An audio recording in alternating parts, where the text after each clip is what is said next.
आज बात उस सरकारी थैले की जिसमें भरा अनाज देश के करोड़ों चूल्हों को जलने में मदद तो दे रहा है, लेकिन अब उस थैले की सुरक्षा के लिए सरकार अंगूठे के बजाय सीधे चेहरे पर नजर रखने वाली है। एक ऐसा इलाका जहां की आधी से ज्यादा आबादी सरकारी राशन पर निर्भर है, वहां अब डिजिटल चेहरा ही पहचान बनेगा। जी हां, कुछ नया आया है और यह पूरे देश के लिए भी हो सकता है। आंकड़े जब सामने आते हैं तो कई बार माथा चकरा जाता है। सोचिए, एक ऐसा प्रदेश जिसकी कुल आबादी करीब 9 करोड़ के आसपास है, लेकिन वहां के सरकारी रिकॉर्ड कहते हैं कि 5,38,07,137 लोग मुफ्त राशन ले रहे हैं। मतलब गणित बिठाइए, कुल आबादी का करीब 60% हो रहा है। 60% हिस्सा सरकार की तरफ से मिलने वाली खाद्य सामग्री यानी कि राशन पर आश्रित है। अब यहां दो बातें हो सकती हैं, या तो गरीबी का स्तर हमारी सोच से कहीं ज्यादा गहरा है, या फिर इस मुफ्त की रेवड़ी के डिब्बे में कुछ फर्जीवाड़े के कंकड़ जो हैं वो घुले हुए हैं। हालांकि चांसेस इसी के ज्यादा है। फिलहाल सिस्टम क्या है? आप राशन की दुकान पर जाते हैं, पॉस मशीन पर अंगूठा लगाते हैं, बायोमेट्रिक मैच होता है और आपको अनाज मिल जाता है। लेकिन अब इस व्यवस्था में एक ऐसा बदलाव होने जा रहा है जो सीधा आपकी पहचान के तरीके को बदल देगा। जी हां, इस पूरे क्षेत्र में अब एक बड़ा तकनीकी प्रयोग होने जा रहा है। आने वाले समय में बायोमेट्रिक वेरिफिकेशन यानी अंगूठे के निशान की जगह फेस रिकॉग्निशन यानी कि चेहरे से आपकी पहचान होगी। एआई टूल्स के जरिए सीधे चेहरे के पैटर्न को पहचाना जाएगा और फिर आपको अनाज जो है वो दिया जाएगा। अधिकारियों का कहना है कि दिसंबर 2026 तक इस नई व्यवस्था को पूरी तरह लागू कर दिया जाएगा। इसके पीछे तर्क यह है कि अक्सर बुजुर्गों या दिव्यांगों के फिंगरप्रिंट मशीन पर मैच नहीं होते हैं, जिससे उन्हें परेशानी होती है। चेहरे की पहचान से यह दिक्कत दूर हो जाएगी, लेकिन यहां एक पेच और भी है। डेटा बताता है कि भारी संख्या में लोग पोर्टेबिलिटी का इस्तेमाल कर रहे हैं।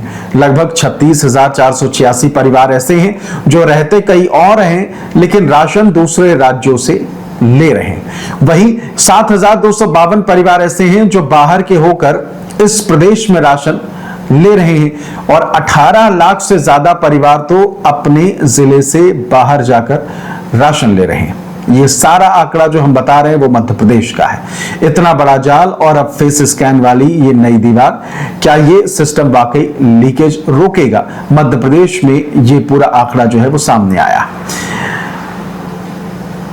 साफ तौर पर एमपी के खाद्य मंत्री गोविंद सिंह ने स्पष्ट कर दिया है कि साल 2026 के अंत तक प्रदेश के हर राशन दुकान पर चेहरा पहचानने वाली मशीन काम करने लग जाएगी।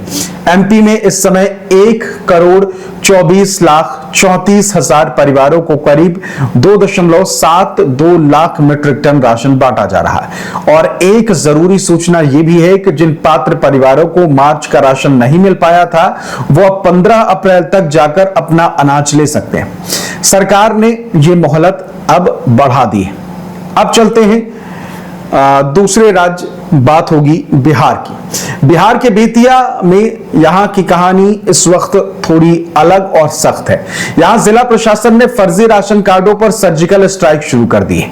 अब राशन कार्ड का सत्यापन SIR के आधार पर होगा। जी हां, बेतिया का गणित क्या है वो समझते हैं। राशन कार्डधारी 8,41,009 राशन पाने वाले जो लोग हैं वह 32,92,342। यहां मामला यह फंसा है कि चुनाव के दौरान जो सर्वे हुआ उसमें पता चला कि राशन कार्डधारी या तो दुनिया छोड़ चुके हैं या फिर पलायन कर गए, फिर भी उनके नाम पर अनाज अभी भी उठाया जा रहा है। अब अधिकारियों को टास्क मिला है कि घर घर जाकर आय, निवास और सदस्यों की संख्या जो है वो चेक करें। चेतावनी साफ है, अगर आप संपन्न हैं और फिर भी गरीबों का हक डकार रहे हैं तो कार्ड तो रद्द होगा ही, साथ ही कानूनी डंडा भी जरूर चलेगा। समझ रहे? तो थोड़ा सहम जाइए। चाहे मध्य प्रदेश का फेस स्कैन हो या फिर बिहार का इन्वेस्टिगेशन रिपोर्ट, मंशा एक ही है, असली हकदार को निवाला मिले और सिस्टम की सेंधमारी बंद हो। लेकिन बड़ा सवाल यह है कि क्या ये हाईटेक मशीनें उन गरीबों की मददगार बनेंगी जो आज भी तकनीक से कोसों दूर हैं। आज के लिए इतना ही। देखते रहिए हमारे वीडियोस को, चैनल को सब्सक्राइब जरूर करिए। नमस्कार, आपके साथ मैं हूं आदेश सिंह राठौर।